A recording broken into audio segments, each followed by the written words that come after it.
ሰላም ጤና ይስጥልን። መካከለኛው ምስራቅ ዳግም በማያገግምበት ሁኔታ እየተቀየረ ነው።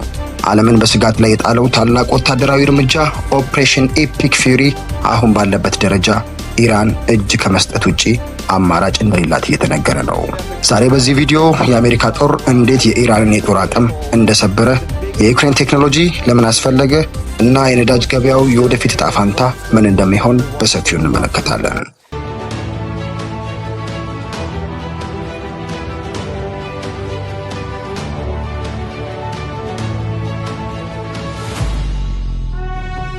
የወታደራዊ እርምጃው ስፋት።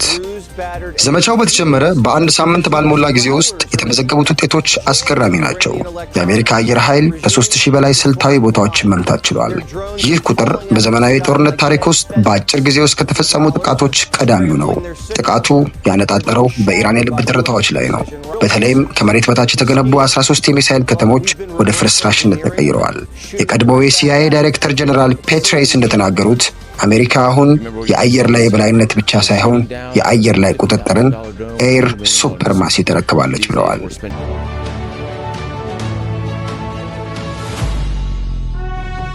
የኢራን ባህር ኃይልና የሆርሙዝ ወሽመጥ።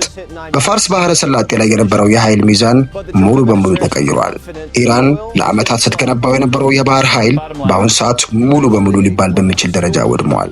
ከ43 በላይ የጦር መርከቦች የሰጠሙ ሲሆን የኢራን ባህር ኃይል ኩራት የነበረችው ሻሂድ ባገሪ የተባለችው ድሮን ተሸካሚ መርከብ አሁን ፍርስራሿ ወጥቶ በባህር ስር ትገኛለች።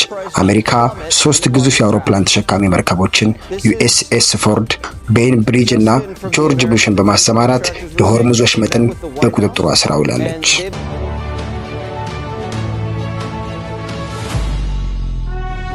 የቴክኖሎጂ ሽኩቻና የዩክሬን ሚና። በዚህ ጦርነት ውስጥ ሌላው ትኩረት የሚስበው ነጥብ የቴክኖሎጂ አጠቃቀም ነው።